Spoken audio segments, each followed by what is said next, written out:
Beloved soul, before we speak of laws and returns, before we weigh the scales of giving and receiving, I must call you into the sanctuary of your own heart.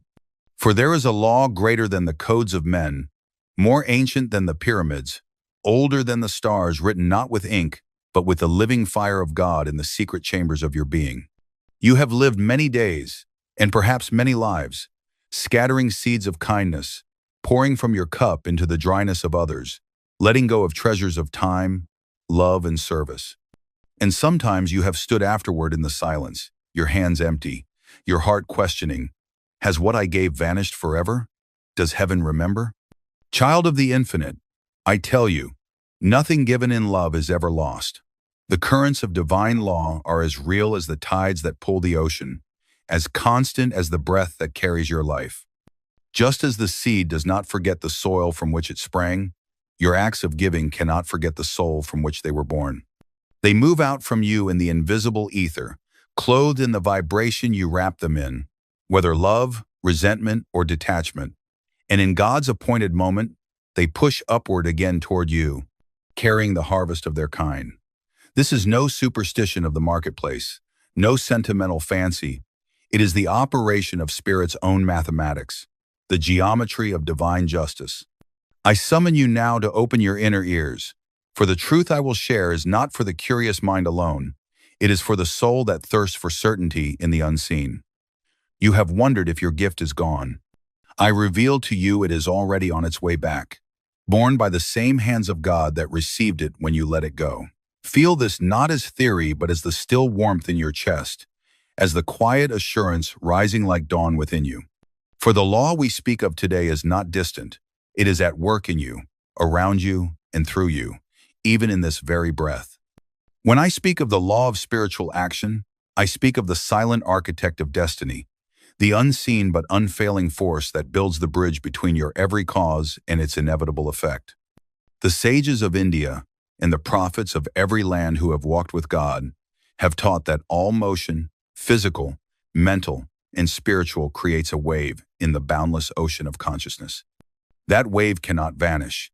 It must travel, must return, must complete the circle of its birth. Just as the cry of a bell, struck in the stillness of a valley, sends invisible ripples into the distance only to hear its own voice echo back, so does every act of giving resound in the halls of the universe until it comes home to you. But here is the sacred secret.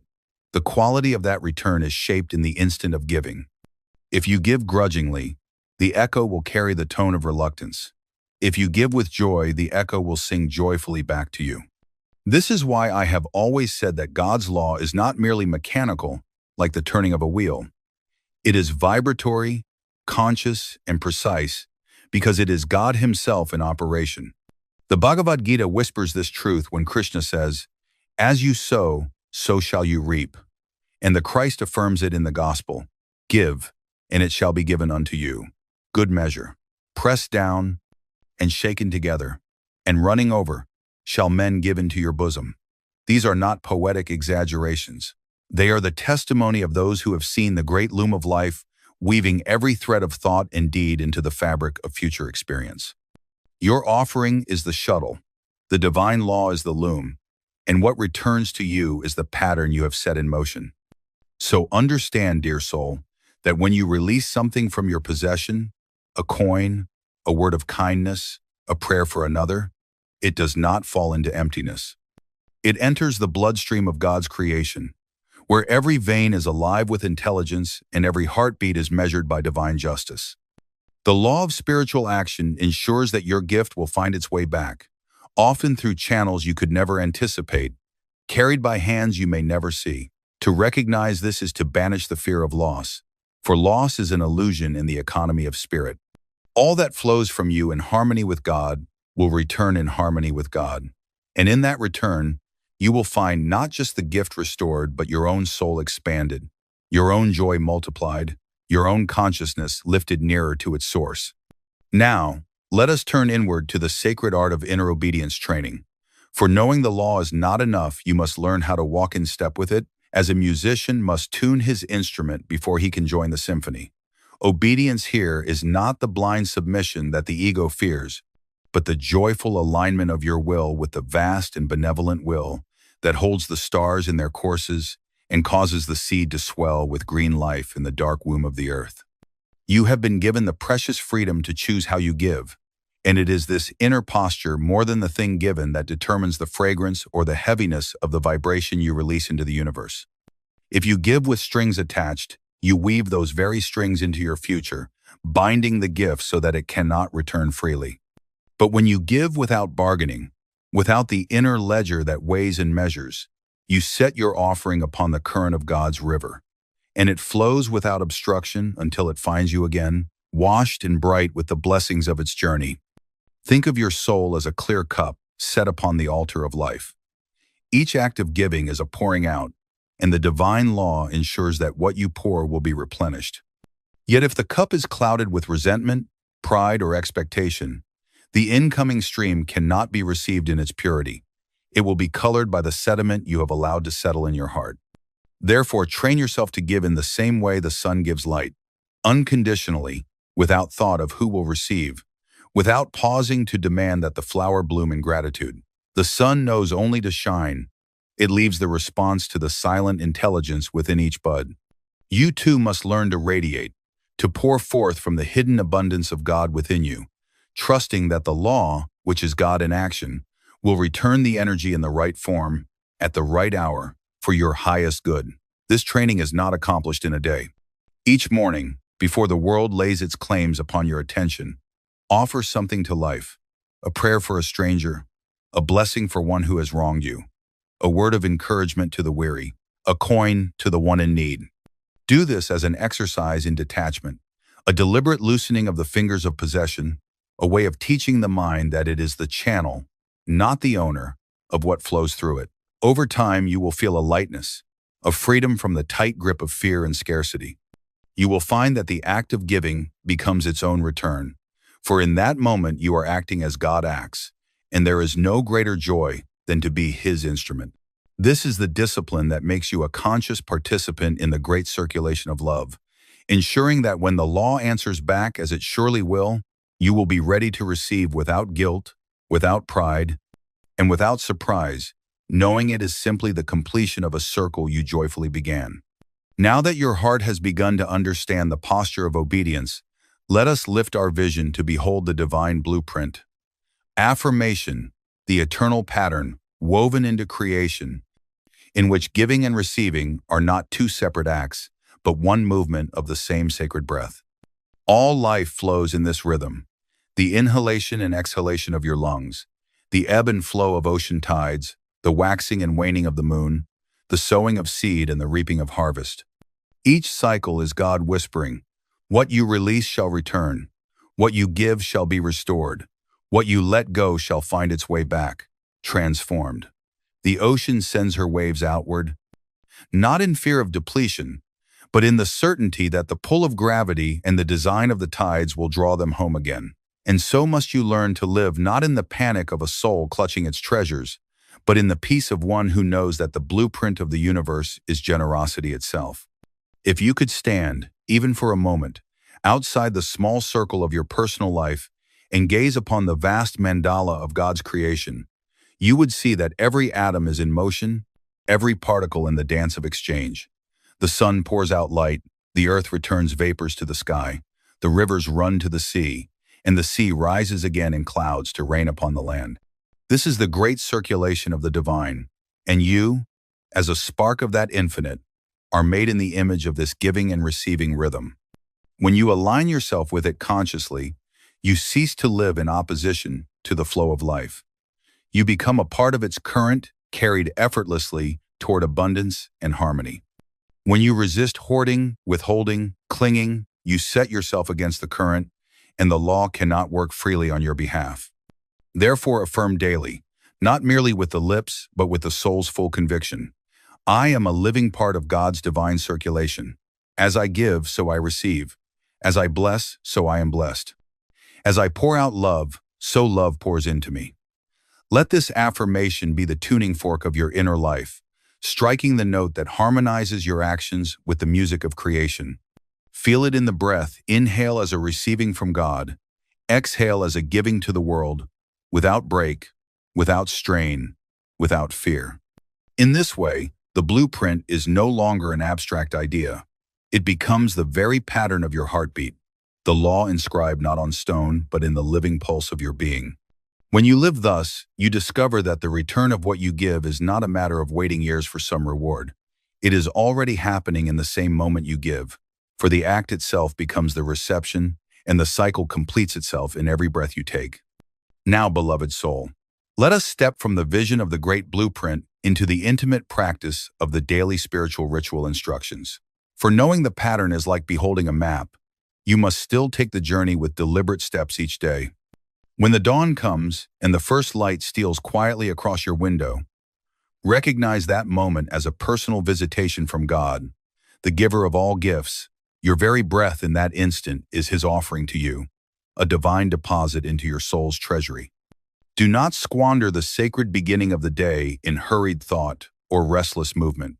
Instead, consecrate those first minutes as the seedbed for all that will unfold. Sit upright, spine as the living altar, gaze gently lifted to the spiritual eye, and offer back to God the first gift of the day, your attention, your gratitude, your willingness to serve as His instrument. In those early moments, before the world's demands have touched you, take a slow breath, holding in mind a truth Yogananda often emphasized. Your first thought each morning should be of God. As you inhale, feel you are drawing in His love. As you exhale, send it silently to someone in need, a friend, a stranger, even one who has wronged you. This act is not symbolic alone. It sets in motion the subtle currents of the law of return, for you are already sowing what will be reaped. Speak an inward affirmation, shaping the day with the vibration of divine generosity. All that I have flows from God. All that I give returns through Him. Let the words be slow, rich, filled with feeling, as though you were planting seeds one by one into the fertile soil of your consciousness. Before you rise to your tasks, choose one tangible act of giving for the day, a smile to one who seems burdened, an encouraging word to the discouraged, a gesture of service without the need for recognition.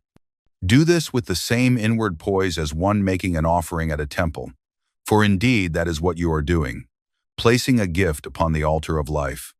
And remember, as you move through the hours, to return in thought to that morning gift. As a gardener returns to water the seed, the divine law is nourished by consistent remembrance, for what you keep alive in consciousness grows swiftly in manifestation. By nightfall, as you rest your head upon the pillow, let your last act be to recall all that you gave, not with pride, but with thanksgiving, that you were permitted to be a channel of the infinite. This closes the circle of the day in the same sacred rhythm that opens it, and you will sleep in the quiet assurance that the current you sent forth in the morning is even now making its way back to you in forms yet unseen. And now, dear one, we must speak of patience in the law's timing. For though the law is perfect and unfailing, it is also governed by the wisdom of divine sequence. Just as no farmer expects to eat the fruit on the day he plants the seed, so must you learn to release the idea that the gift you give should return at once, in the form you imagine, from the hand you expect. God's law works not by the impatience of human desire, but by the quiet certainty of cosmic order. A seed takes root in darkness before it pushes toward the sun. The bud swells in silence before it bursts into bloom. And the river, winding through valleys unseen, finally emerges into your view at the moment ordained by the great architect. So it is with the gifts you release once given. They enter a realm of divine orchestration where time is measured not by clocks but by ripeness. There will be days when you look about and see no sign of return, when your mind whispers that perhaps the law has failed or forgotten you. Resist that temptation, for impatience is like digging up the seed to see if it has sprouted. It interrupts the sacred process and delays the harvest. Instead, cultivate the inner habit of trust, the quiet knowing that the law is always active, even in the hidden places where your eyes cannot yet see. Trust is not passive. It is an active surrender, a leaning into God's embrace with a conviction that His timing is never early, never late, always precise. In that trust, you create the perfect channel for the return, for a restless heart often blocks the very blessing it longs to receive. Remember, too, that the form of the return may differ from what you imagined. You may give material aid and receive in return an unexpected surge of peace. You may offer your time and find that an unforeseen door of opportunity opens. You may plant a seed of kindness in one field and harvest joy from another altogether. This is the delight of God's creativity. He will not be bound to human patterns, but will surprise you with blessings fashioned by His infinite mind. Your role is to keep your heart steady, your hands open, your faith unshaken, until the current completes its journey back to you. In that hour, you will not only receive the gift, but you will also realize that patience has wrought in you something even greater than the return itself. It has enlarged your soul, deepened your peace, and taught you to live in the eternal rhythm where giving and receiving are but two faces of the same divine smile. Yet even with patience, there is wisdom in recognizing the removing of blocks to return, for the divine current is ever ready to flow, but the vessel into which it would pour must be open, upright, and clean. Imagine a river swollen with abundance, seeking to fill a jar placed upon its bank. If the jar is turned upside down, or its mouth is clogged with mud, the water passes it by. So it is with the heart that harbors resentment, pride, or ingratitude. These are the downward turning of the vessel, the debris at the opening, preventing the law from completing its perfect circuit. The divine law is impartial. It seeks no favorites.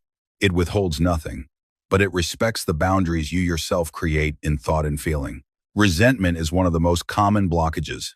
You may have given to someone and felt your gift was misused or unappreciated. In clinging to that hurt, you anchor the gift in the vibration of bitterness, slowing its transformation into a blessing.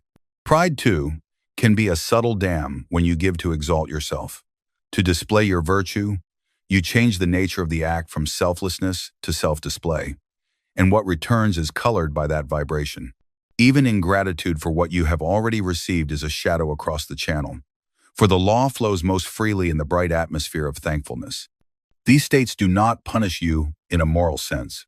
They simply create conditions in consciousness that do not resonate with the free, joyous current of return. The cleansing of these blockages begins with awareness. Watch your thoughts after you give. Do they dwell on judgment, or do they release the gift with blessing? Notice your feelings when you receive. Do you measure them against expectation, or do you accept them as perfect in form and timing? To remove the block, consciously bless those to whom you have given, even if you feel wronged. This blessing is like turning the jar upright, washing away the debris, signaling to the universe that you are ready to receive without condition. In this way, you align once more with the nature of the law, which is ever-flowing, ever-generous, and utterly impartial. Once the channel is clear, the return rushes toward you unhindered, for nothing delights the divine more than to pour His abundance into a vessel that is open, clean, and waiting in the sunlight of trust. Now with the channel cleared, let us attune our senses to the mystical signs your gift is returning. For the law often whispers before it speaks, and its first approach may come as a subtle fragrance before the full bloom. You may rise one morning with no change in your outer circumstances, yet feel an unaccountable lightness in your heart, as though some invisible weight has been lifted. This is the dawn glow before the sun of your blessing crests the horizon. You may encounter unexpected kindness from a stranger, a word spoken at just the right moment, a door opening in your path that you had not thought to knock upon. These are the early ripples on the surface of the still pond, telling you the great wave is on its way. The return of your gift may appear not as a mirror image, but as a transformed essence, for the law refines what it carries. If you gave money, you may receive peace of mind. If you gave time, you may be given new vitality. If you offered love to one who could not return it, you may find yourself surrounded by others who do. Sometimes the gift comes back in the realm of spirit. Before it arrives in matter, you feel an upwelling of joy during meditation, a sudden clarity in prayer, or a quiet certainty that your needs are already met. These inner experiences are not to be dismissed as mere sentiment. They are the first wave of the return, and if you welcome them, you invite the rest of the tide to follow. Be alert, too, to the ways the law may answer through your own change of heart. Perhaps you gave forgiveness to another, and in the weeks following, you notice that self-judgment has loosened its grip on you. Perhaps you extended patience to a difficult soul, and now you find life itself unfolding with greater ease. The gift has returned in the form of your own transformation. For God knows that sometimes the richest harvest is not what He places in your hands, but what He makes of your soul. When you learn to recognize these mystical signs, you will no longer anxiously scan the horizon for proof. You will feel the first warm rays and know, with a joy beyond reason, that the sun has already risen. Let us now contemplate the working of this sacred principle within the tender sphere of the law and human bonds, for nowhere does the current of giving and return flow with such immediacy and such mystery as in the realm of the heart. Every gesture of love, every act of patience, every moment of true listening you offer to another is not lost in the unpredictable tides of human temperament. It is recorded in the subtle fabric of spirit that connects all souls. When you speak gently to one in distress, when you choose understanding over judgment, when you hold back the sharp word and let compassion rise instead, you send out into the invisible a fragrance that will, in God's timing, drift back to you on the wind of grace. You may not receive it from the same lips to which you spoke, or from the same hands you held. Yet the divine law ensures that what you have given in sincerity cannot fail to return, for love is not the property of persons but the current of God's own heart, flowing through willing channels. It is here, in relationships, that the temptation to despair can be greatest, for we often expect the one we love to be the one who gives back. And yet, how often has life surprised you by returning kindness from unexpected quarters, comfort offered by a near stranger when your closest companion could not, encouragement from a distant friend when those nearby were silent? This is the beauty of the law in human bonds. It is not limited by human arrangements, but moves through the vast network of souls according to divine wisdom. Therefore, release the need to dictate the source of your return. Instead, give freely to those before you, knowing that the current may circle the globe before it finds its way back to your heart. In this way, every relationship becomes a sacred field where you sow seeds without anxiety. You begin to see each interaction as an altar, each conversation as an offering. Even in moments of conflict, you can choose to give patience, knowing that the law will balance the scales not through vengeance, but through restoration. As you live thus, you will feel less the jagged edges of human misunderstanding and more the smooth, unbroken circle of divine exchange. And in the quiet of your own soul, you will recognize that every act of giving and love is not only a gift to another, it is a secret love letter to God, and God is faithful to answer. Now, dear soul, we turn our gaze upward toward the supreme relationship of all, in which the giving to God directly becomes both the highest act of offering and the most intimate experience of return. Every prayer you breathe, every moment you draw your attention inward and lift it to the spiritual eye, every hour you devote in meditation, service, or silent adoration is a gift laid at the feet of the infinite beloved.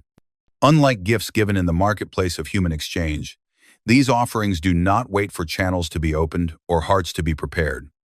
They are received instantly in the boundless consciousness of God, and in that same instant they begin their journey back to you, not merely as the reflection of your act, but as the very presence of the giver himself. When you sit in stillness and turn the currents of your mind away from the restless traffic of the senses, you are, in truth, pouring yourself into the ocean of spirit. And the ocean, never diminished by what you give, responds by returning its waves to wash over the shores of your being in bliss, guidance, and divine protection. You may think you have offered only a few moments of your time or a measure of your devotion, yet what returns is far beyond proportion. Flashes of intuitive wisdom in times of decision, a shield of inner calm amid outer storms, a sweetness in the heart that no sorrow can dissolve.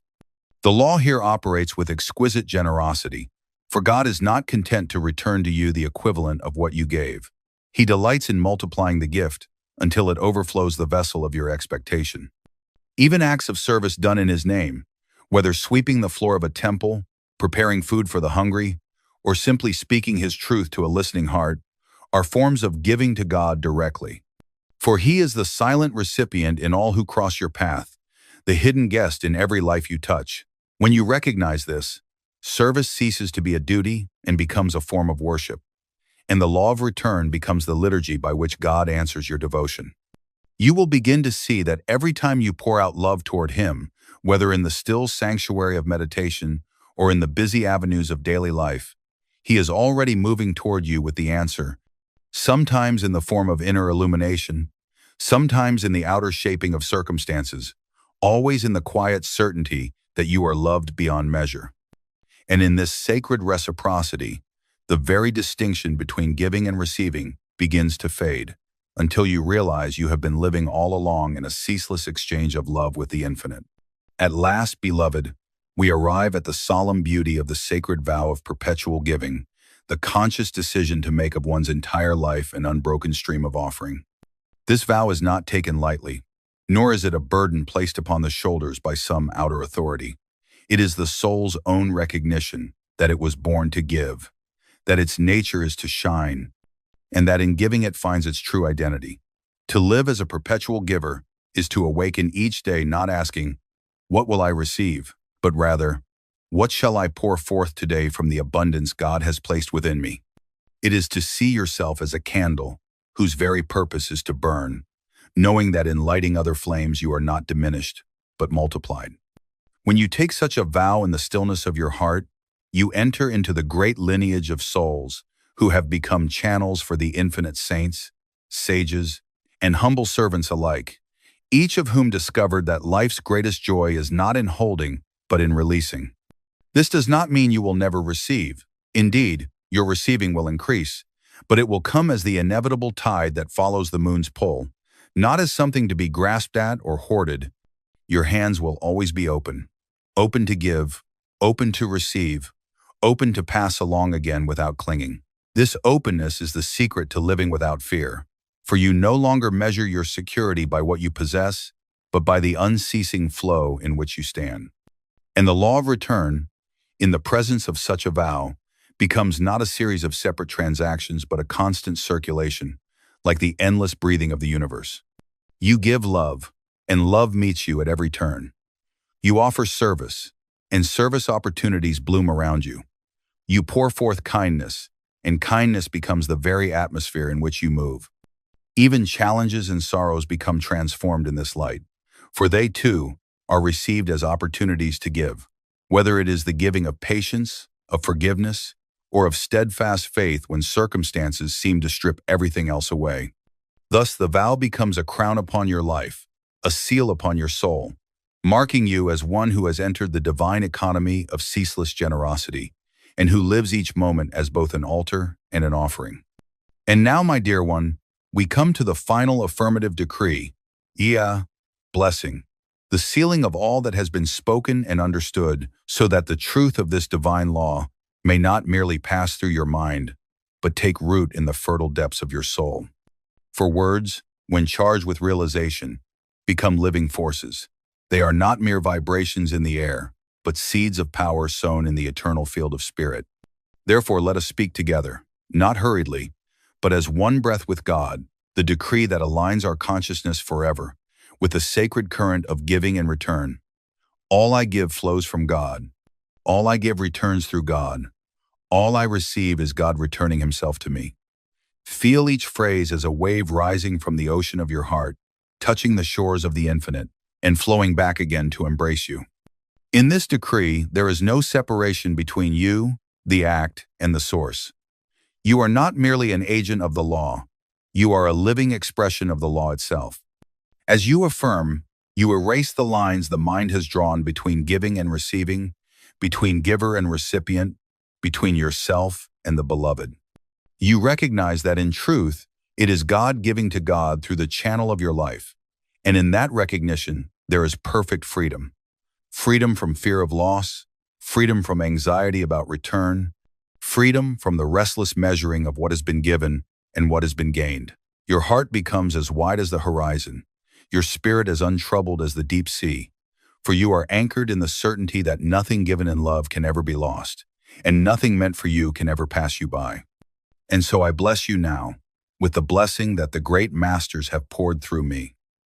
May your days be rivers of giving, your nights harbors of peace. May your gifts return to you multiplied, not only in form but in the joy and expansion of your soul. May you recognize the law in every smile you receive, every helping hand extended, every moment of uncaused happiness that blooms in your heart. And when the path feels dry, may you remember that the tide is already turning, bringing to your shore the harvest of every seed you have sown in God's name. Walk forward, then, as one who has been entrusted with the sacred circulation of the infinite, and let every breath you take, every act you perform, every thought you release, be a testament to the unbreakable law of divine reciprocity. In this truth, you are free, you are full, and you are forever at home in the endless giving and receiving of God's love. Beloved soul, as you walk upon this earth, how often have your eyes passed over the quiet beings of nature, silent witnesses to divine truth, without truly seeing them? How often have you rushed by a simple plant, growing freely under the gentle kiss of sunlight, unaware that it carries within its tender leaves a vibration of wealth, prosperity, and spiritual upliftment? Many souls search the world for abundance, running from one endeavor to another, but rarely do they pause to feel the living whispers of God expressed through nature. Yogananda revealed that true wealth is not forged solely through human effort.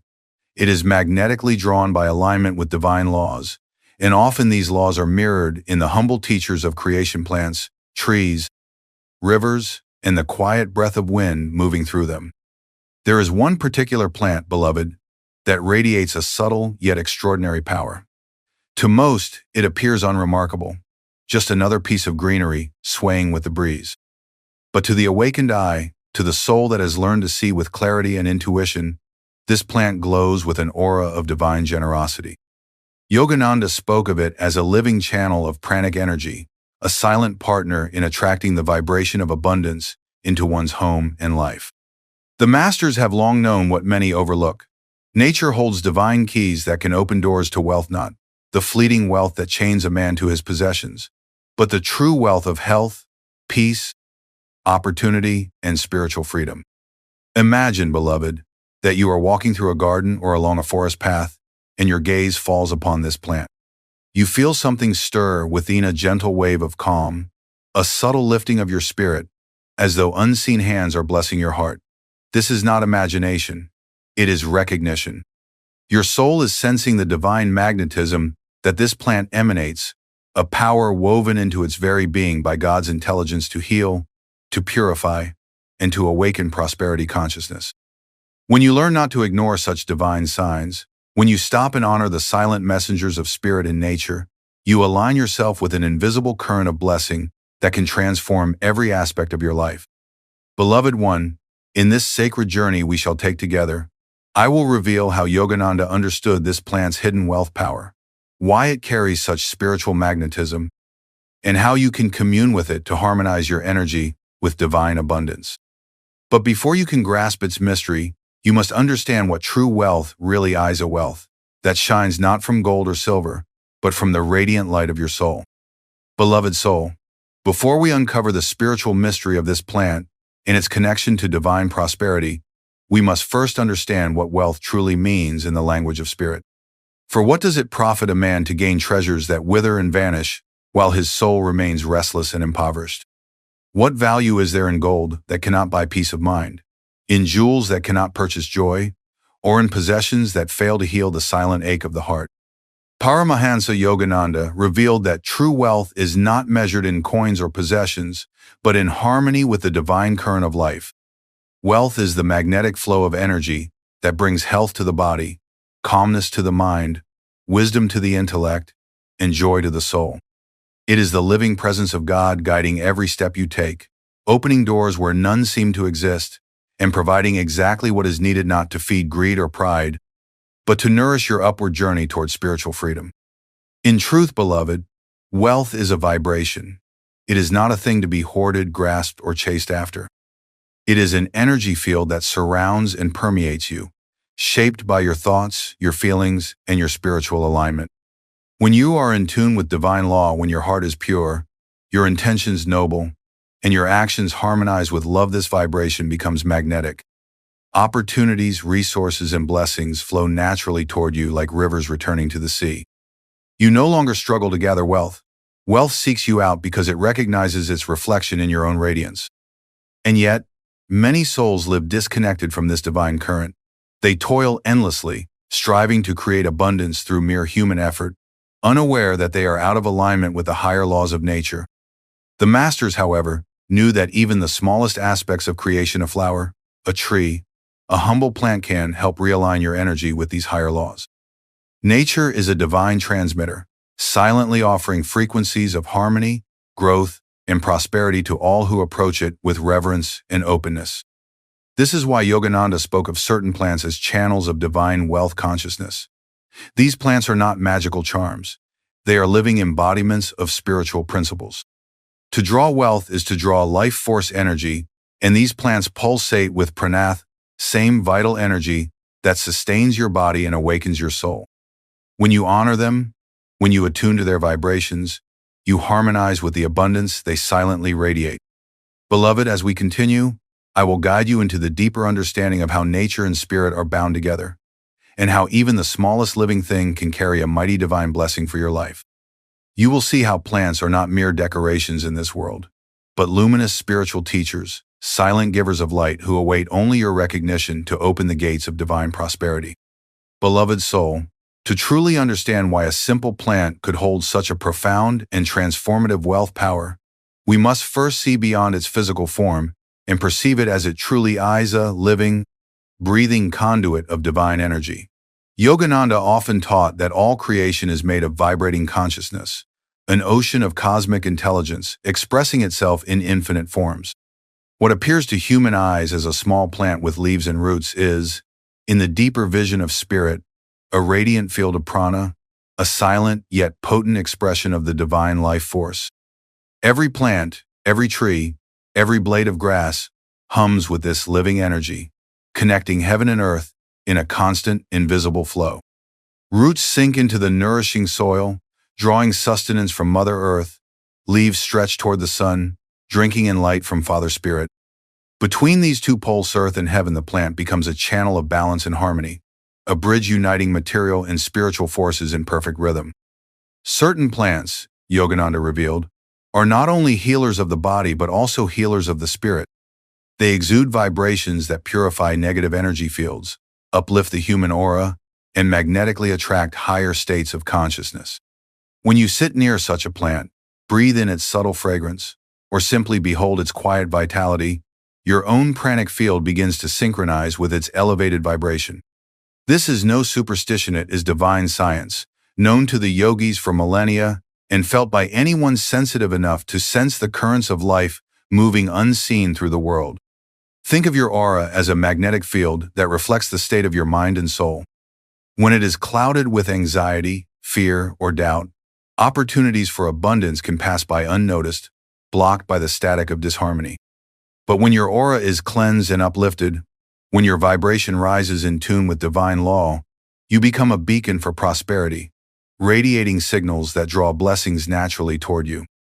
Plants, especially those infused with sacred prana, serve as allies in this vibrational purification.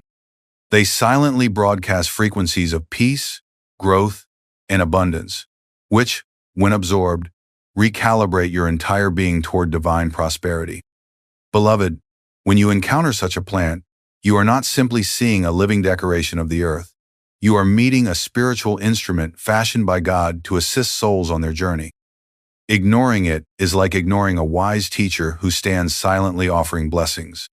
Recognizing its presence, honoring it, and opening yourself to its subtle guidance allows your own energy field to align with the abundant harmonies of creation. In the next part, we will reveal the specific sacred plant Yogananda spoke of, a plant revered for its divine magnetism and its hidden power to awaken wealth and prosperity in those who approach it with reverence and understanding. Beloved soul, having journeyed through the understanding of divine wealth and the unseen energy fields that plants radiate, we now arrive at the unveiling of a specific sacred plant that Paramahansa Yogananda spoke of, a plant revered for centuries in the yogic tradition, known not just for its physical healing properties, but for its spiritual magnetism that silently draws divine abundance into one's life. This plant is none other than the holy tulsi, also called the sacred basil, regarded by the saints of India as a living embodiment of divine purity and prosperity. In the gardens of the ashrams where Yogananda lived and taught, Tulsi was not planted merely for its fragrance or culinary use. It was revered as a spiritual companion, a silent guru of nature whose very presence elevated the consciousness of those who came near. Yogis and householders alike placed Tulsi near the entrance of their homes or within courtyards, knowing that its subtle energy purified the atmosphere, magnetically attracted harmony, and offered unseen protection to all who dwelt nearby. It was understood that Tulsi carried the blessings of Lakshmi, the divine consort of Vishnu, who symbolizes spiritual wealth, abundance, and the grace of God's sustenance. Yogananda explained that Tulsi's aura shines with an unusually high vibration of prana, a life force that radiates upward like a golden flame. This is why, even without touching or using the plant, those who spend time in its presence often report feeling calmer, lighter, and more open to inspiration. The sacred plant acts like a tuning fork for the soul, aligning the human aura with divine harmony and gently dissolving energetic blocks that prevent the free flow of abundance into one's life. In the ancient scriptures of India, Tulsi is described as dear to the Lord and as a plant that purifies not only the air but also the karma of those who honor it. Simply seeing the plant each morning, offering it a prayer or a drop of water, was believed to invoke divine blessings that protected the home, healed unseen ailments, and invited prosperity not as worldly greed, but as balanced, righteous wealth that sustains a God-centered life. Beloved, when you walk past this plant and fail to recognize its living spiritual power, you miss an opportunity to commune with nature's silent teacher of abundance. To honor Tulsi is to acknowledge God's presence in all creation, to align your energy with divine prosperity, and to become receptive to the wealth of opportunities, wisdom, and harmony that flow from spirit.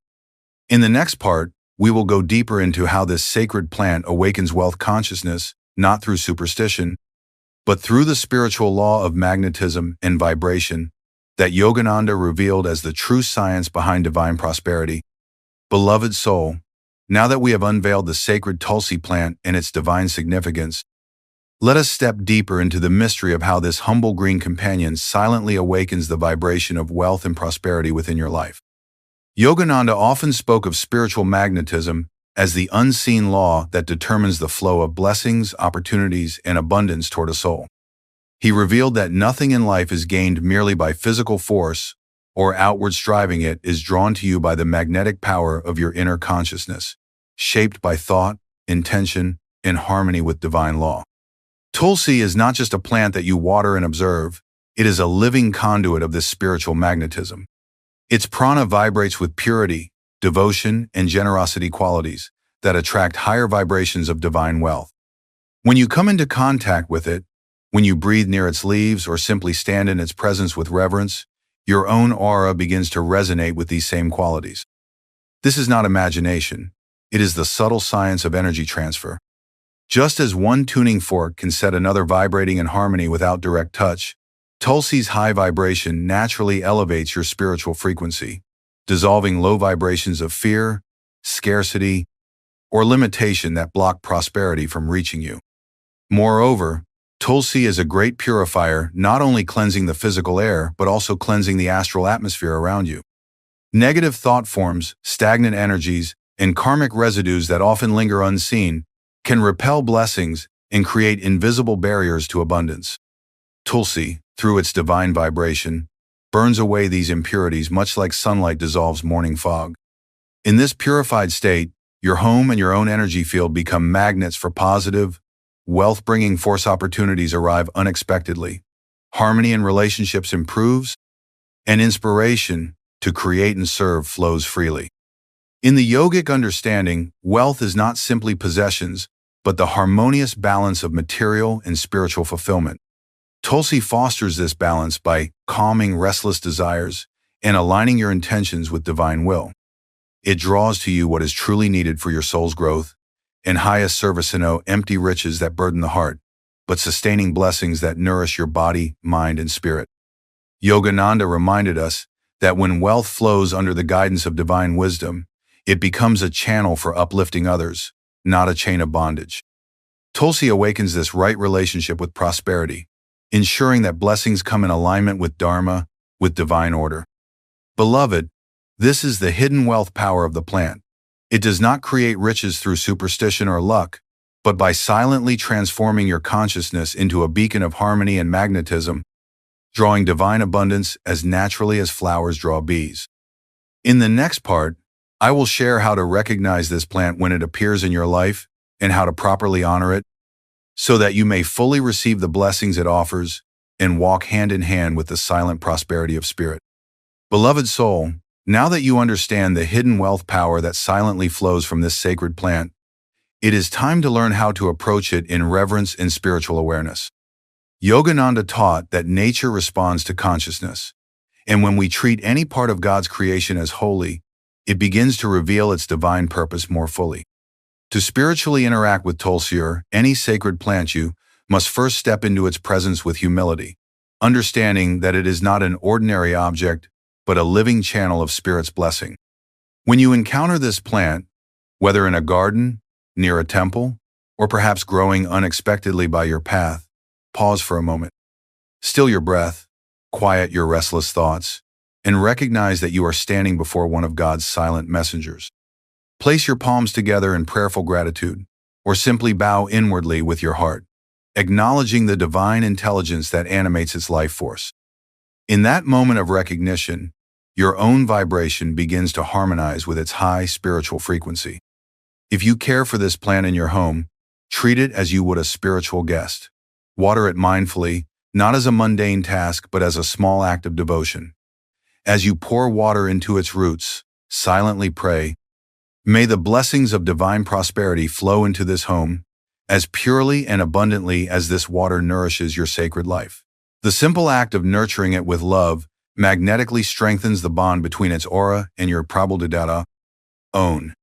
Sitting near this plant in meditation is another powerful practice. Yogananda explained that subtle pranic currents emitted by plants can uplift the human nervous system and help calm mental restlessness. As you meditate, place Tulsi nearby and focus on your breath, imagining that each inhalation draws in its purity and each exhalation releases old fears and limitations.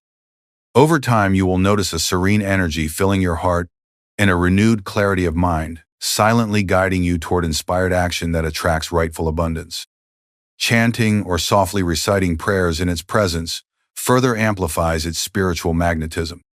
In the East, devotees often circled Tulsi plants with malas, chanting divine names, allowing the vibration of sound to merge with the plant's aura, creating a field of peace and wealth-attracting energy around the home.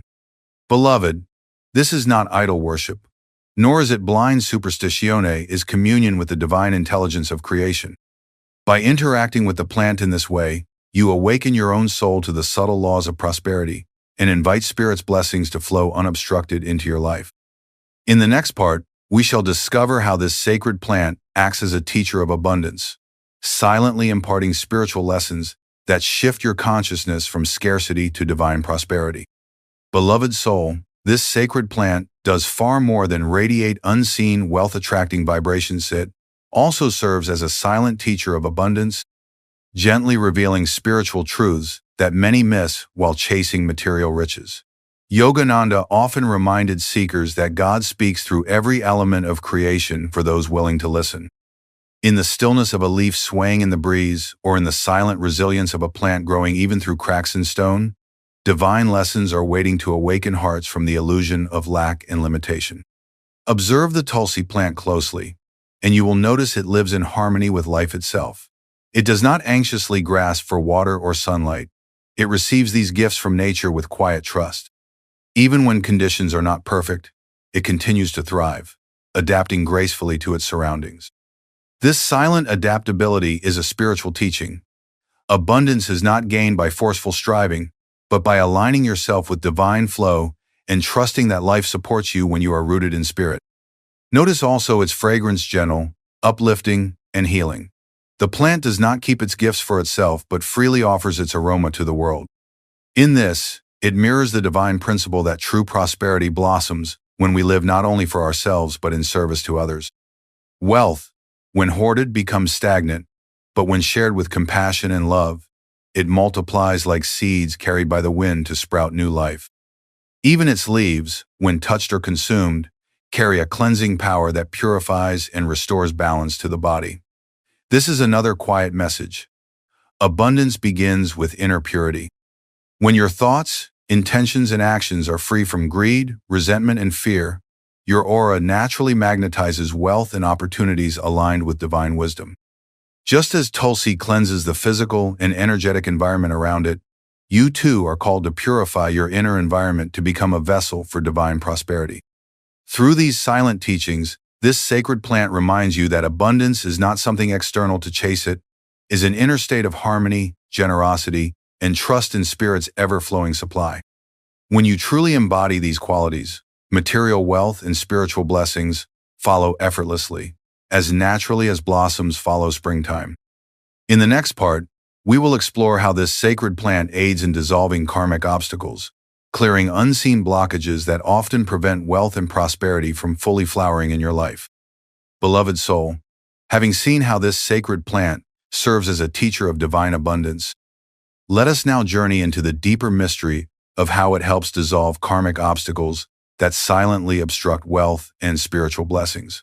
Yogananda revealed that much of what we experience as scarcity, stagnation, or limitation in life is not merely circumstantial, but karmic and origin subtle energetic impressions carried over lifetimes that influence our current state of mind, our opportunities, and even the unseen flow of prosperity around us. Karma, beloved, is not a punishment but a divine law of balance. It is the echo of our past thoughts and actions returning to us so that we may learn, grow, and ultimately awaken to freedom. Yet, these karmic echoes can sometimes form invisible barriers, like clouds obscuring the sun of abundance that would otherwise shine freely into our lives. Just as a plant can purify polluted air, certain sacred plants, like Tulsi, have been endowed by Spirit with the vibrational power to purify subtle karmic energies within the home and the aura of those who care for it.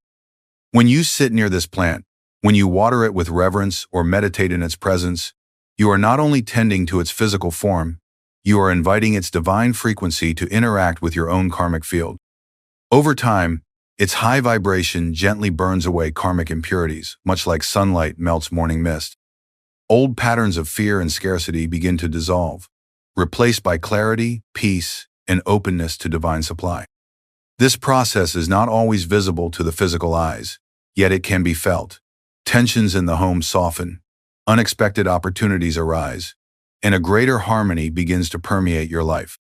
This is why in yogic traditions, Tulsi is often planted near entrances or in courtyards, not only to bless those who see it, but to continuously radiate karmic purification for all who pass by. Devotees would pour water near its roots with prayers, understanding that this simple act was like offering their karmic burdens to God's light, trusting that through the grace flowing from this plant, unseen obstacles would be gently transformed into stepping stones towards spiritual and material prosperity. Beloved, this is the hidden spiritual wealth power of the plant. It does not grant instant riches but works silently and profoundly to realign your karmic energy with divine abundance. It lifts the veils of past mistakes, purifies the magnetic field of your home and being, and creates the space where divine blessings can flow unobstructed into your life. In the final part, we shall gather all these truths and seal them with a final blessing and guided meditation, inviting you to consciously open your heart to the silent wealth of Spirit that this plant and all of nature longs to bestow upon you. Beloved soul, as we arrive at the closing of this sacred journey together, let us gather the truths we have uncovered and enter a space of stillness where divine blessing can flow unhindered. You have learned that this sacred plant, Tulsi, is not just a silent being of nature but a living vessel of spiritual magnetism. It teaches abundance through simplicity, purifies karmic echoes that cloud prosperity, and silently radiates a vibration of wealth and harmony to all who recognize and honor its divine purpose. Now, let us step together into a guided meditation, a gentle offering of gratitude and invocation for divine abundance. Sit comfortably, close your eyes, and bring your awareness to your breath. Take a slow, deep inhalation, feeling the breath as a golden stream of life force energy entering your body. Hold this breath softly for a moment, as if it carries the hidden blessings of nature itself. Exhale gently, releasing any remnants of scarcity, fear, or doubt. Visualize before you a radiant Tulsi plant, glowing with a golden green light. Its leaves shimmer with divine energy, and from it flows a gentle, living aura that expands and envelops you. As you breathe in, imagine drawing this light into your chest, feeling it cleanse your heart and mind. With each breath, karmic burdens dissolve like mist in sunlight, leaving you lighter, freer, and more attuned to the flow of divine abundance. Now silently repeat within yourself, I open my heart to divine prosperity. I honor the sacred gifts of creation. With spirit as my guide, wealth flows freely and purely into my life. Repeat these words 3 times, allowing their vibration to settle deeply into your consciousness. Feel a profound peace washing over you, as if invisible hands are blessing your life with harmony and abundance. The golden aura of the plant now expands beyond you, filling your home, blessing your loved ones, and radiating outward to touch the world with divine prosperity. Beloved, rest in this silence for a few moments longer. Know that you are in communion not only with the sacred plant, but with the infinite wealth of spirit itself. When you open your eyes, carry this vibration with you. The next time you encounter Tulsi or any sacred plant, pause, recognize its divinity, and allow its silent wisdom to awaken even deeper blessings in your life. May your path be forever aligned with the abundance of spirit, and may you share this light with all souls you encounter, becoming a beacon of divine wealth, peace, and freedom. Look at your thumb right now. Do you see a crescent-shaped mark or line that looks like a tiny moon? If you do, you're carrying one of the most significant spiritual signs known to ancient palmistry, and what I'm about to reveal about your destiny will explain experiences you've had your entire life but never fully understood. This mark appears on fewer than 3% of hands, and those who carry it are here for a very specific purpose that goes far beyond ordinary human existence. In the next 45 minutes, you'll discover the complete spiritual science behind the moon mark on the thumb, what it reveals about your soul's mission, why you've always felt different from others, and how to consciously step into the extraordinary destiny that this marking represents. You'll learn the specific gifts and challenges that come with carrying this sacred sign, the ancient practices that amplify your natural abilities, and how to navigate the unique spiritual path that opens before those chosen to serve during humanity's Great Awakening. Most importantly, you'll understand that the struggles and sensitivity you've experienced aren't weaknesses to overcome. They're essential preparation for the planetary service your soul came here to provide. I know that if you have this marking, you've probably spent much of your life feeling like you don't quite fit in anywhere. You might be highly sensitive to energies that others don't even notice, drawn to spiritual knowledge from an early age, or have experiences with dreams, intuition, or synchronicities that seem far beyond what most people encounter. Perhaps you felt called to help heal the world but weren't sure how, or struggled with feeling overwhelmed by the suffering and unconsciousness you perceive around you. These aren't signs that something is wrong with you. They're indicators that you're awakening to abilities and awareness that are natural to souls who carry the moon mark. What you've experienced as challenges are actually your spiritual gifts beginning to activate, and understanding this will transform your entire relationship with your sensitivity and your purpose. Today's revelation will illuminate 5 profound aspects of carrying the moon mark. First, I'll explain the ancient spiritual science behind this, marking what the great palmistry masters discovered about souls who bear this sign and why it appears on so few hands. Then we'll explore the specific gifts and psychic abilities that naturally develop in moon mark carriers and how to recognize when these capacities are awakening in your own experience. We'll dive deep into the unique challenges and spiritual tests that come with this marking, understanding why your path often feels more difficult than others and how these challenges serve your soul's development. I'll share the specific practices and lifestyle choices that support moon mark carriers in fulfilling their highest potential, including ancient techniques that were specifically developed for souls with your particular gifts. Finally, we'll discuss your role in the planetary transformation happening right now and how your individual awakening serves the collective evolution of human consciousness. But here's what might surprise you most. The moon mark isn't just about spiritual gifts. It's about a level of responsibility and service that can be both the greatest blessing and the most demanding challenge your soul will ever undertake. Now, here's something that will completely change how you understand the relationship between your physical body and your spiritual mission. Most people think of palmistry as superstition or entertainment, But what I'm about to share reveals why ancient spiritual masters used hand reading as one of their most precise tools for identifying souls who had incarnated with specific cosmic assignments. There are two completely different approaches to understanding the markings on human hands. One group treats palmistry like a fortune-telling game, looking for generic predictions about love, money, and career success. They focus on the basic lines that appear on everyone's palms and try to extrapolate general life trends from these common features. But there's another level of hand reading that most people never encounter: the sacred science practiced in mystery schools and spiritual temples throughout history. These masters understood something profound that modern palmistry has largely forgotten.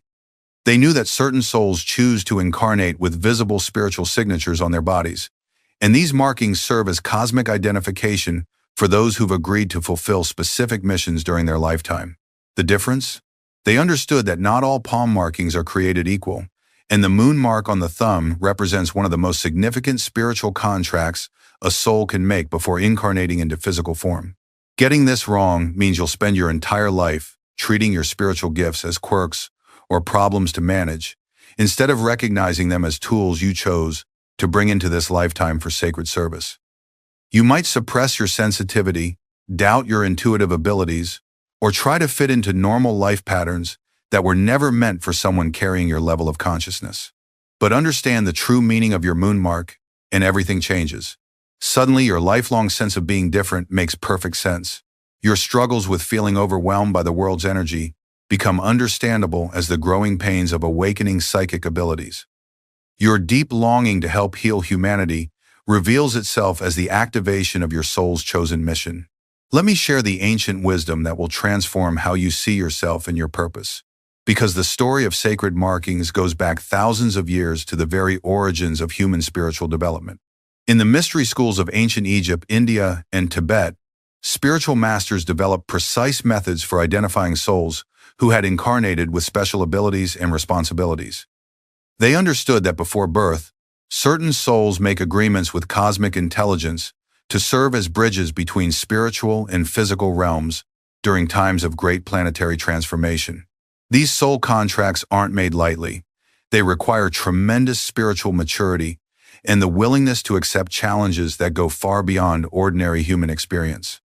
Souls who make these agreements often incarnate with physical markings that serve as reminders of their chosen mission and help other awakened beings recognize them as spiritual family. The moon mark on the thumb is one of the most significant of these sacred signatures. In ancient palmistry texts, it's described as the Chandra Mudra, the seal of lunar consciousness. The moon, in spiritual tradition, represents the bridge between conscious and unconscious realms, the gateway between earthly and celestial awareness, and the feminine principle of receptivity that allows divine wisdom to flow into physical form. When this symbol appears on your thumb, the digit associated with will and divine purpose in palmistry, it indicates that your soul chose to incarnate with enhanced receptivity to spiritual dimensions. You're naturally more open to energies, information, and experiences that exist beyond the five physical senses, and this openness serves a crucial function in helping less awakened souls remember their own spiritual nature. But here's what makes this marking so extraordinary and so rare. The moon mark doesn't just indicate psychic sensitivity, it represents what the ancient texts call bodhisattva consciousness, the willingness to delay your own complete liberation in order to serve the awakening of all beings. Souls who carry this mark have typically experienced many lifetimes of spiritual development and chose to return to physical form specifically to assist during humanity's current evolutionary leap. I discovered this truth through direct experience during my early years of spiritual seeking. I met a Tibetan Lama who took one look at my hands and immediately began sharing teachings that I had never heard before, but that resonated so deeply in my soul that I knew they were true. He explained that the moon mark carriers are part of what he called the awakening team souls, who incarnate in clusters during times when human consciousness is ready to make major evolutionary jumps. You feel different because you are different, he told me. Your soul remembers what most humans have forgotten, that consciousness is infinite, that love is the fundamental force of creation, and that individual awakening serves the liberation of all life. Your challenges in this world come from carrying that remembrance in a dimension that has largely forgotten its spiritual nature. This understanding revolutionized my entire spiritual journey. Suddenly, the experiences that had made me feel isolated and overwhelmed revealed themselves as natural consequences of carrying expanded awareness in a contracted world. The sensitivity that had felt like a burden became recognizable as a sacred gift that allowed me to perceive suffering and unconsciousness so I could offer healing presence wherever it was needed. The ancient palmistry masters identified several specific characteristics that distinguish sacred markings from ordinary palm lines. First, sacred markings tend to be remarkably clear and well-defined, as if they were deliberately inscribed rather than naturally formed. Second, they often appear in configurations that create symbolic patterns recognized across multiple spiritual traditions. Third, they frequently correspond with unusual life experiences that begin manifesting from early childhood. The moon mark specifically appears as a crescent shape on the thumb, usually on the pad or along the side of the digit. In some cases, it manifests as a series of curved lines that together create the lunar symbol. Occasionally, it appears as a single, perfectly formed arc that unmistakably resembles a crescent moon. The marking can be subtle or pronounced, but those who carry it typically have little doubt about its presence once they know what to look for. What makes this marking so spiritually significant is its location on the thumb, which represents the individual will and the soul's chosen direction in this lifetime. When the moon symbol appears here, it indicates that your personal will has been aligned with lunar consciousness, the receptive, intuitive, healing aspects of spiritual development that are essential for serving others' awakening. But perhaps most importantly, the moon mark serves as a constant reminder of your soul's commitment to service. Every time you look at your thumb, you're seeing a symbol that represents your agreement to remain open to spiritual guidance, to maintain sensitivity to others' suffering, and to use your natural gifts in whatever way serves the highest good of all life. This brings us to something that will probably explain experiences you've had since childhood but never fully understood. Because carrying the moon mark doesn't just indicate spiritual potential, it means that specific psychic and healing abilities are naturally programmed into your consciousness and will begin activating whether you're prepared for them or not. Now, what I'm about to share might explain everything you've wondered about regarding your unusual experiences with intuition, energy sensitivity, and the strange way that life seems to respond to your thoughts and emotions differently than it does for other people. Most people develop psychic abilities gradually through years of dedicated spiritual practice, if they develop them at all. But souls who carry the moon mark incarnate with these capacities already active at a subtle level, and they begin manifesting more powerfully as you mature spiritually and emotionally. Think about your childhood for a moment. Did you often know things without being told? Could you sense the emotions of people around you so clearly that you sometimes couldn't tell which feelings were yours and which belonged to others? Did you have vivid dreams that seemed to contain important messages or visions of events before they happened? These weren't coincidences or overactive imagination, they were early manifestations of the psychic inheritance that comes with your moon mark. The first gift that typically awakens in moon mark carriers is what I call empathic knowing, the ability to perceive the emotional and energetic states of other beings with remarkable accuracy. This goes far beyond normal sensitivity or emotional intelligence. You can literally feel what others are experiencing in your own body and energy field, often before they're consciously aware of their own emotional states. This empathic ability serves a crucial healing function, but it can also be overwhelming if you don't understand how to work with it skillfully. Many moonmark carriers spend years thinking there's something wrong with them because they feel so much more than other people seem to feel. They might avoid crowds, struggle in relationships where their partners can't understand their intensity, or feel exhausted from constantly absorbing the energies around them. But this sensitivity isn't a flaw to overcome, it's a spiritual technology that allows you to serve as what the ancient traditions called a psychic bridge between different levels of consciousness. When you're in the presence of someone who's suffering or confused, your empathic abilities allow you to attune to their experience so completely that healing energy can flow through you to exactly where it's needed. The second major gift is prophetic dreaming and symbolic guidance. Moonmark carriers often receive important information through dreams that are remarkably clear, meaningful, and sometimes predictive of future events. These aren't random psychological processing dreams. They're direct communications from higher dimensions of consciousness that use symbolic language to convey wisdom that can guide your decisions and help you serve others more effectively. I remember a dream I had about 15 years ago where I saw myself teaching a large group of people about spiritual awakening. But in the dream, I was speaking through what looked like a glowing screen that connected me to seekers all around the world. At the time, I had no idea what this could mean, since I was primarily teaching small groups in person. But now, as I create these videos and connect with souls globally through technology, I understand that dream was showing me the mission I would eventually step into. The third gift is what the ancient texts call healing hands, the natural ability to channel life force energy through your physical touch in ways that promote healing and well-being in others. Many moon mark carriers discover this ability accidentally when they touch someone who's in pain, and both people feel a warm, tingling sensation, followed by noticeable improvement in the person's condition. This healing ability isn't limited to physical touch. Advanced moon mark carriers can project healing energy across distance, bless food and water with their intention, and even transmit peace and clarity to others simply through their presence and focused attention. But perhaps the most profound gift is what I call dimensional bridging, the ability to serve as a conscious link between spiritual and physical realms. This manifests as moments when you become a clear channel for higher wisdom to flow through you in service to others. You might find yourself saying exactly what someone needs to hear without knowing where the words came from, or offering healing presence that seems to come from a source far greater than your individual personality. These gifts typically unfold gradually as you mature and develop the emotional stability and spiritual understanding needed to handle them responsibly. They're not party tricks or powers to impress others with. They're sacred tools for service that require great humility and wisdom to use appropriately. But here's what many moon mark carriers don't initially understand. These gifts come with specific challenges and tests that are designed to develop your character and ensure that you use your abilities in alignment with divine will rather than personal ego.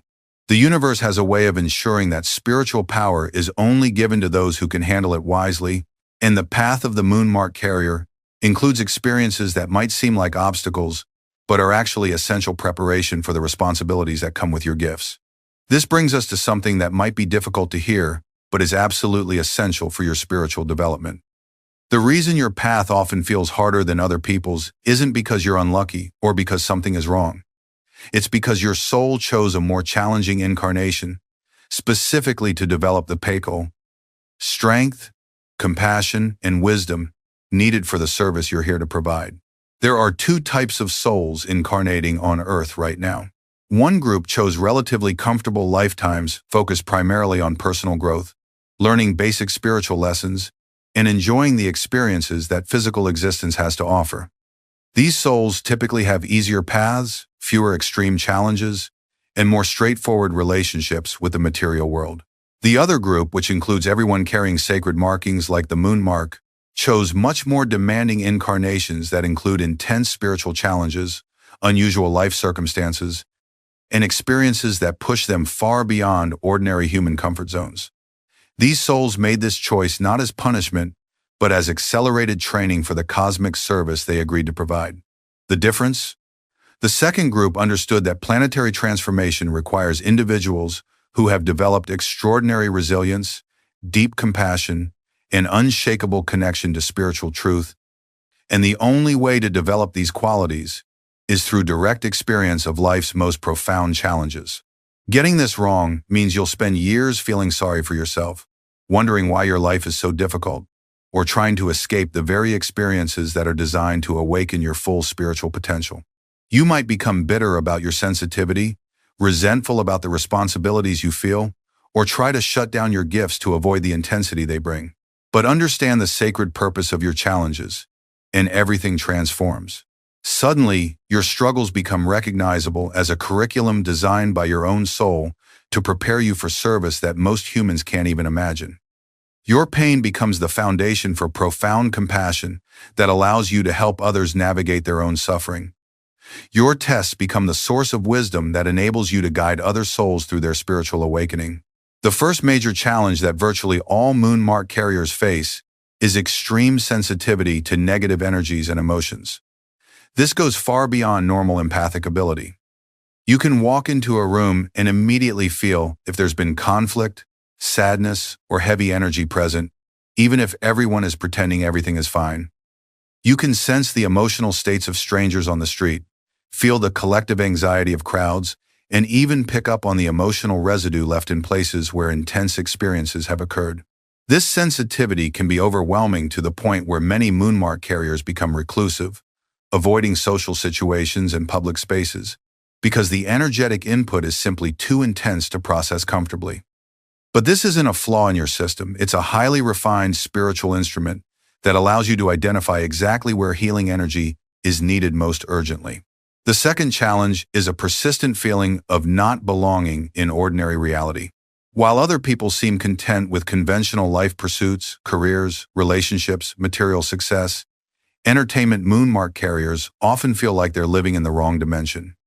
Nothing about mainstream culture feels authentic or satisfying, and you're constantly aware that there are deeper realities and more meaningful ways of living that most people never explore. This feeling of displacement isn't psychological dysfunction, it's spiritual homesickness. Your soul remembers dimensions of existence where love, wisdom, and service are the primary values, and you're naturally uncomfortable in a world that prioritizes fear, competition, and material accumulation.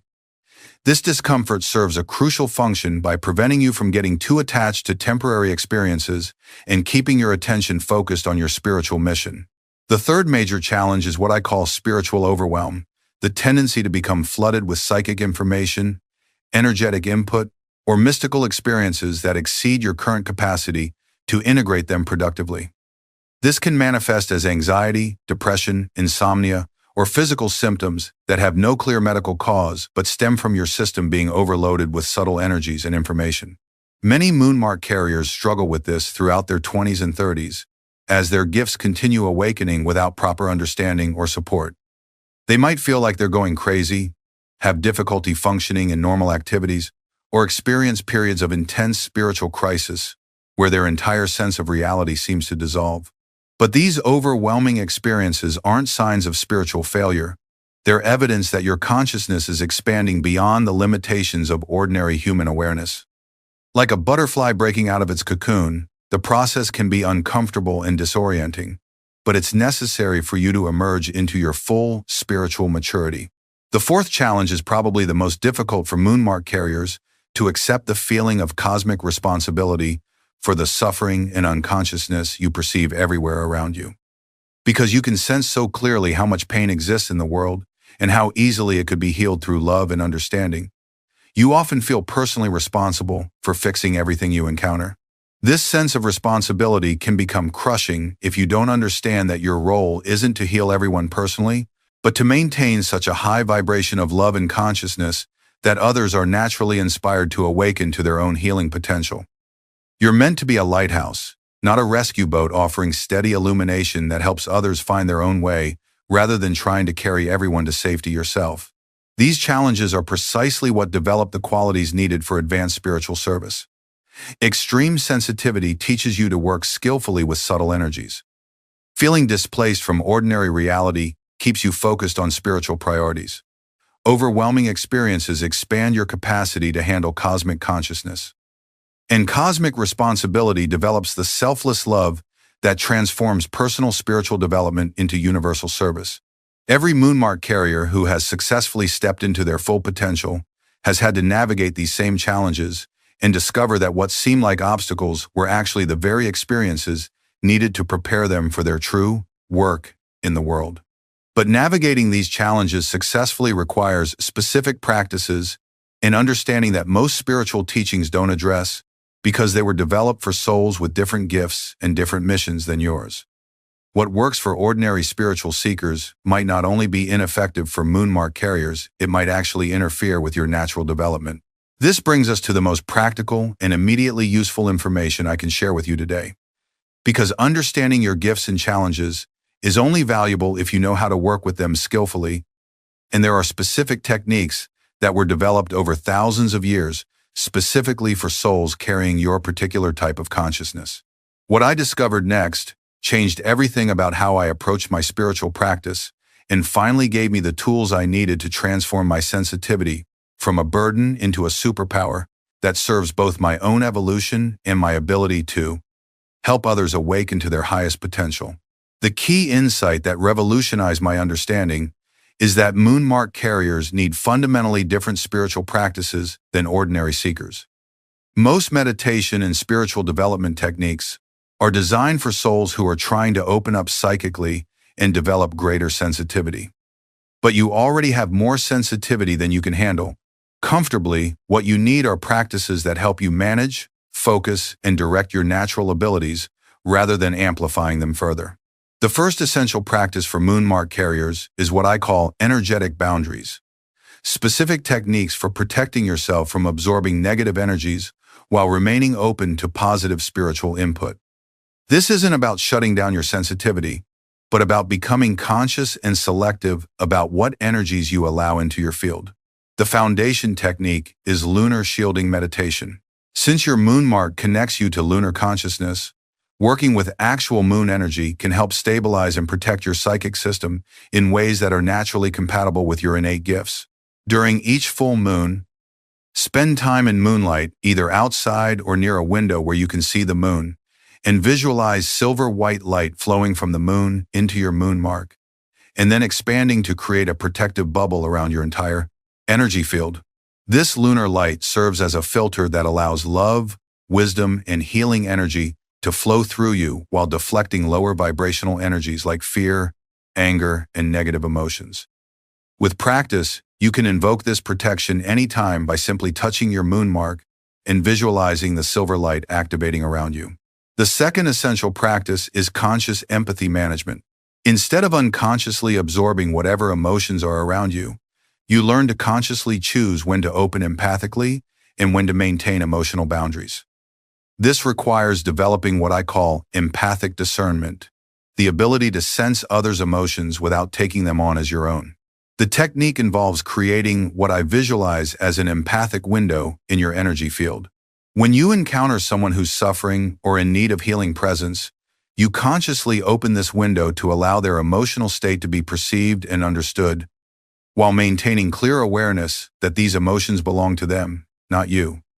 You offer healing energy and compassionate presence without absorbing their pain into your own system.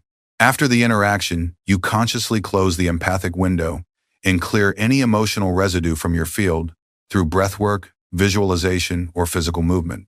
This allows you to serve as a healing presence without becoming energetically depleted or emotionally overwhelmed. The third crucial practice is dream work and symbolic guidance interpretation. Since moonmark carriers naturally receive important information through dreams and symbolic experiences, developing skill in understanding and working with this guidance is essential for fulfilling your spiritual mission effectively. Keep a dream journal and record not just your nighttime dreams, but also the symbolic patterns you notice in daily life. Synchronicities, repeated number sequences, animals that appear when you're contemplating important decisions, or any experiences that feel laden with meaning beyond their surface appearance. Your psychic system is constantly receiving guidance, but this information often comes in symbolic form that requires conscious interpretation. Spend time each morning reviewing your dreams and asking your intuition what guidance they might contain for your spiritual development or service to others. Don't worry about getting the interpretation right. Trust that your own inner wisdom knows how to decode the symbolic language your soul uses to communicate with your conscious mind. The fourth essential practice is what I call gift integration, consciously developing your psychic abilities in ways that serve spiritual purposes rather than ego gratification. This involves regular practice with healing energy transmission, intuitive guidance for others, and what I call presence blessing, consciously radiating peace and love to everyone you encounter. Start with simple exercises like sending healing energy to plants, animals, or people who are open to receiving it.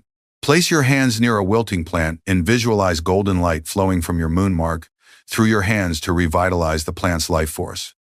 Practice sensing the energy fields of trees, flowers, or pets, and offering them love and appreciation through your focused attention. As your confidence grows, you can begin offering healing presence to humans who are receptive. This might be as simple as sending love and peace to someone who's obviously stressed while you're standing in line together, or offering a brief energy transmission to a friend who's mentioned feeling tired or unwell. The key is always approaching these practices as service rather than performance. You're not trying to prove your abilities or impress anyone, You're simply allowing the love and healing energy that naturally flows through your system to be consciously directed toward relieving suffering and supporting others' well-being. But perhaps the most important practice for moon mark carriers is learning to balance your spiritual gifts with practical living. Because your consciousness naturally operates in expanded states, you can easily become so focused on spiritual dimensions that you neglect the practical responsibilities and relationships that ground you in physical reality. Develop daily routines that honor both your spiritual nature and your human needs. This might include morning meditation followed by practical activities like exercise, work, or household tasks. Maintain friendships with both spiritually oriented people who understand your gifts and more conventional friends who help you stay connected to ordinary human experience. Most importantly, remember that serving humanity's spiritual awakening doesn't require you to live like a monk or withdraw from normal life. Some of the most powerful moon mark carriers I've known are also successful in conventional careers, loving parents, and active members of their communities. Your spiritual mission can be fulfilled through any lifestyle that allows you to maintain your connection to cosmic consciousness while offering your gifts wherever they're needed. These practices create the foundation for safely and effectively stepping into your full potential as a moon mark carrier. But they're just the beginning of a journey that can ultimately transform you into a conscious agent of planetary healing and spiritual awakening for all humanity. Now, what I'm about to share reveals why your individual spiritual development isn't just personal growth, it's actually part of the most important transformation happening on Earth right now, and your role in this cosmic process is far more significant than you might imagine. This brings us to the most profound aspect of carrying the moon mark, and understanding this will give your entire spiritual journey a context and meaning that can sustain you through any challenge while connecting you to the most important work happening on our planet during this unprecedented time, human history. Every moon mark carrier I've ever worked with eventually reaches a point where they realize that their spiritual gifts and challenges aren't just about their individual development, they're part of a larger cosmic intelligence that's orchestrating the conscious evolution of human civilization itself. When you understand your place in this larger picture, everything about your path begins to make sense in ways that transform even your most difficult experiences into sources of profound meaning and purpose. We're living through what spiritual traditions have long prophesied as the Great Awakening, a time when human consciousness undergoes a fundamental shift from fear-based separation to love-based unity. This isn't just a beautiful, ideal, or distant possibility, it's an active transformation that's happening right now through individuals like you who carry the capacity to bridge spiritual and physical dimensions. Think about what's occurring on our planet. Everywhere you look, you see systems breaking down that were built on competition, domination, and unconsciousness. Environmental crisis, social inequality, political polarization, and widespread mental health challenges are all symptoms of a species that has forgotten its spiritual nature and needs to remember its connection to the sacred. But simultaneously, more people than ever before are awakening spiritually, seeking meaning beyond material success, and feeling called to serve something greater than personal gain.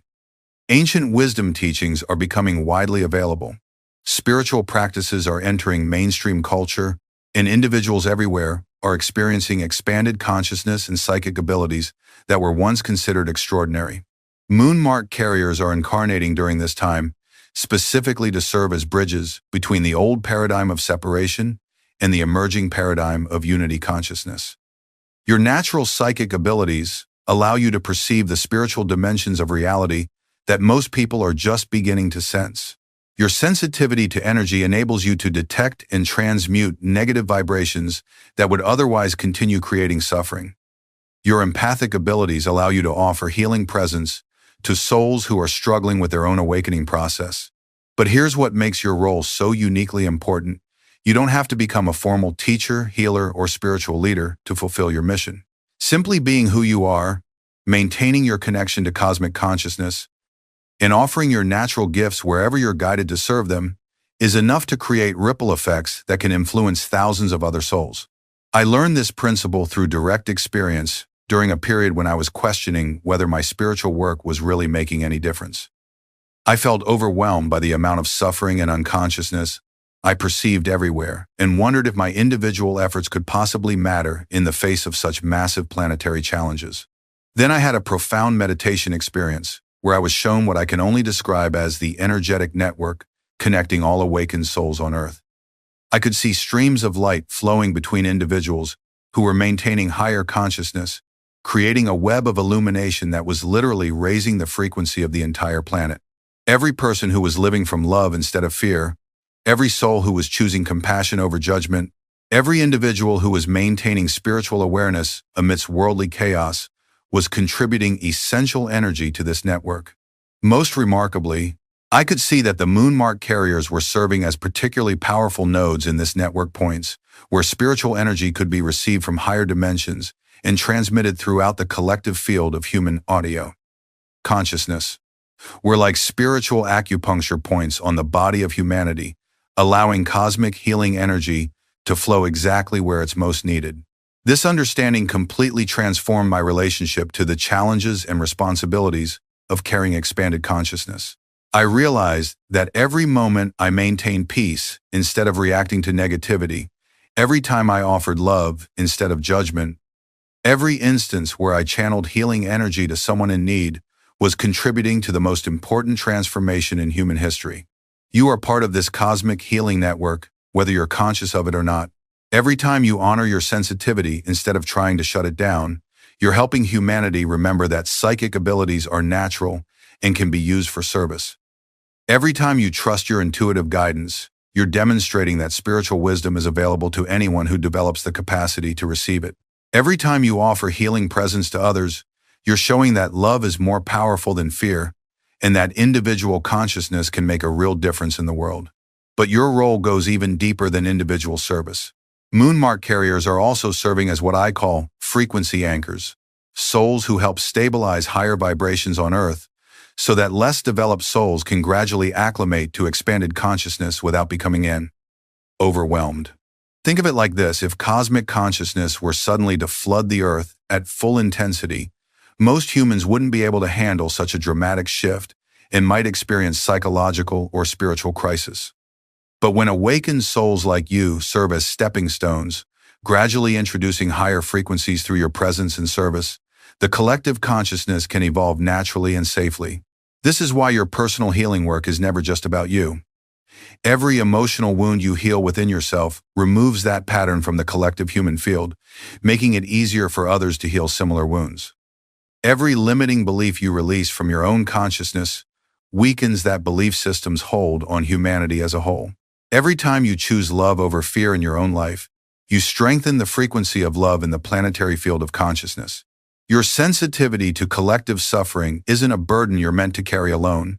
It's information that helps you direct healing energy exactly where it's most needed. When you feel overwhelmed by the world's pain, you're actually receiving guidance about where your particular gifts can serve most effectively.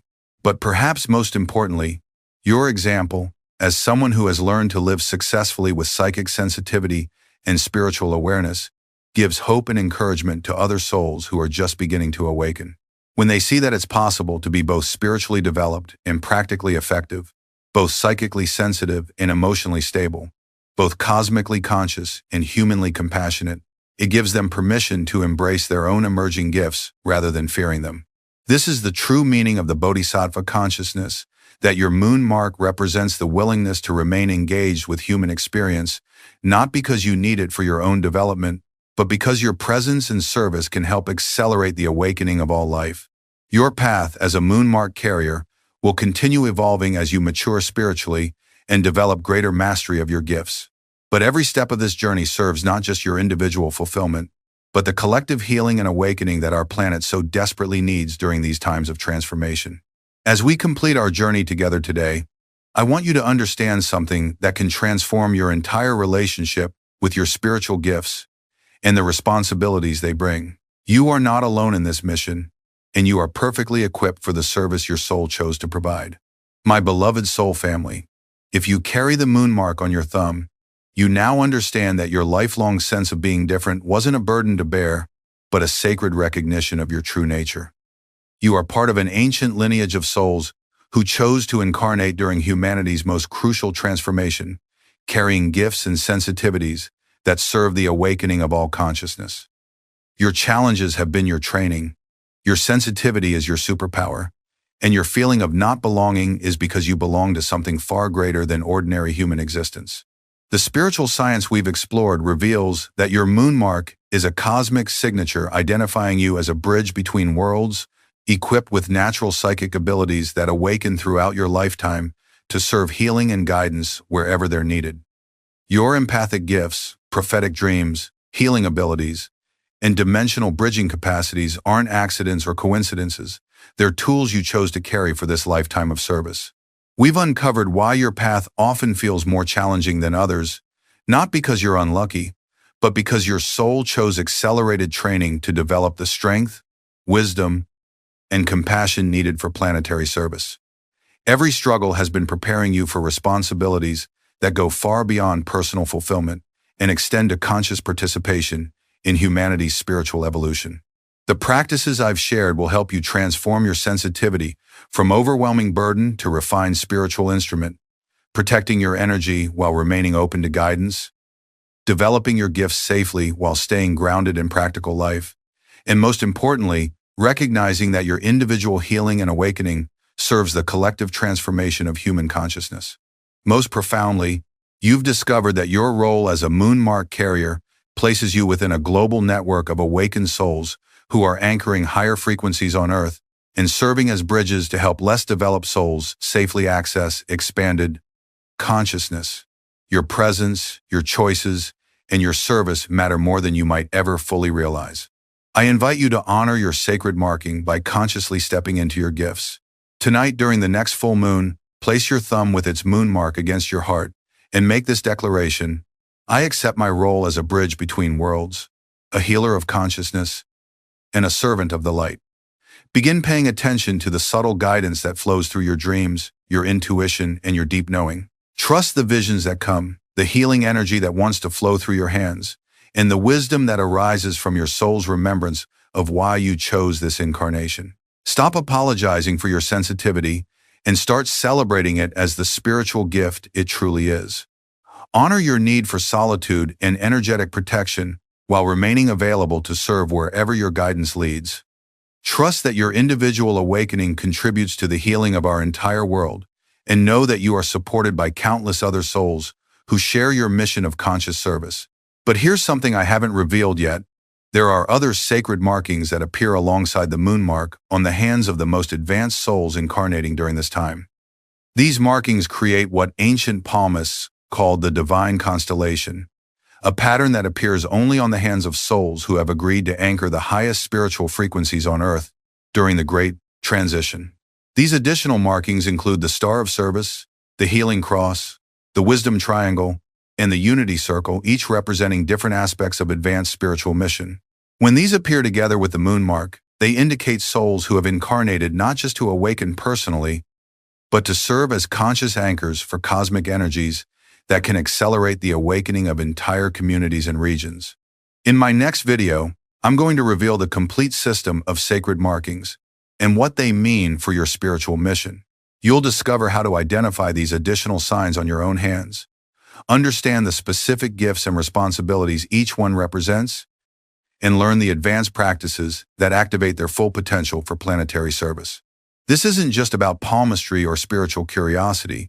It's about recognizing the full extent of your soul's contract and understanding how your individual awakening fits into the cosmic plan for humanity's evolution.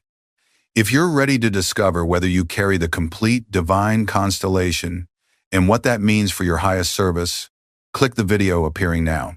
The masters who taught me this knowledge are calling to those ready to remember their complete spiritual identity and step into their full power as conscious agents of planetary transformation.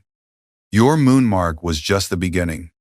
It's time to discover the full magnitude of who you really are and why you chose this extraordinary time to be alive.